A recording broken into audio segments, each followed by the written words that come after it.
Informatique sans frontières. Bonjour et bienvenue à Informatique sans frontières.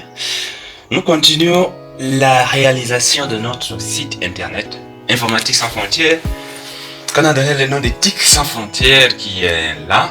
Là, nous avons ouvert une page et là-dessus, nous allons mettre TIC, puisque nous nous sommes déjà connectés avant, ticsansfrontières.org, et nous cliquons sur OK. Et nous allons atterrir là. Donc nous étions en train de travailler un peu pour voir ce qu'il faut faire avant de faire cette vidéo. Donc nous allons vous montrer comment nous en sommes arrivés à cette interface qui doit être l'interface du site web que nous créons. Alors nous cliquons sur tableau de bord. Voilà, donc voilà notre tableau de bord. Normalement il y a des choses de moins, mais nous avons essayé d'installer le programme qu'on appelle Divi Builder. Donc, Divi Builder, ce qui nous a apporté cette Divi Bar, Divi Mega, Divi Overline, etc. Bon, alors l'objectif de cette vidéo, ce n'est pas de vous apprendre à acheter Divi Builder. Donc pour ceux qui le veulent, nous allons mettre le lien en description. Vous pouvez aller dans le site de Divi et vous pouvez acheter. Je crois que c'est une histoire de $84 à l'année et puis $246 le mois. Donc vous pouvez vous acheter, c'est un bon programme. En tout cas, moi je ne trouve pas un programme aussi simple, aussi pratique, aussi complet que ça pour construire un site internet dans ce moment. La preuve est que moi-même je l'utilise pour construire ces sites et vous allez voir les résultats vous-même au fur et à mesure que nous allons avancer dans cette vidéo. Donc voilà, nous laissons l'affaire de Divi ici et nous partons. Nous allons cliquer ici pour aller à la partie visiteur du site qui est là. Avant il y avait un autre template qui est automatiquement intégré ici, mais nous avons choisi ça. Imaginons que cette template n'est pas ce qui a été.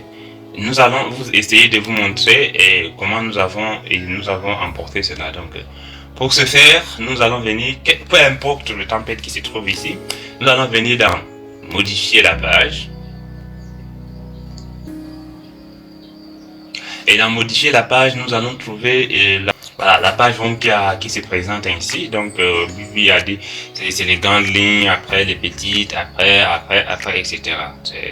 On peut modifier tout ça à partir d'ici. Donc ce qu'il faut faire, c'est de cliquer sur ce plus. Et là si vous êtes abonné à Divi, vous avez accès à tout un package de layouts ici que vous pouvez utiliser à votre guise, bien sûr. Alors ce que nous allons faire, c'est de chercher, puisque nous avons le nom de notre template, c'est de les chercher. Donc nous cherchons, nous allons écrire plutôt web. Donc web agency. Et donc nous avons ce web agency qui est ici. Ce qu'il faut faire, c'est de cliquer sur cela. C'est ce que nous avons utilisé là-bas. Et ici nous avons besoin de spécialement de la page d'accueil qui est home ici. Donc nous pouvons cliquer ici et nous la téléchargeons. Au cas où ça vous demanderait la clé API et tout ça, vous pouvez mettre puisque vous l'avez acheté, je crois. Et là c'est téléchargé. De cette manière, si on clique ici, voilà, donc nous cliquons sur sauvegarder et quitter. Voilà, donc nous avons notre site déjà presque tout construit en fait. Donc vous voyez, full service, web design, agency, our work, etc. Il ne reste plus qu'à les modifier pour correspondre à ce que nous voulons avoir. Donc, il faut juste les modifier et rien d'autre que cela. Merci de nous avoir suivi. Informatique sans frontières, réseau de partage de connaissances, abonnez-vous. Vous faites partie de notre plateforme de partage de connaissances en informatique. La prochaine vidéo concernera les menus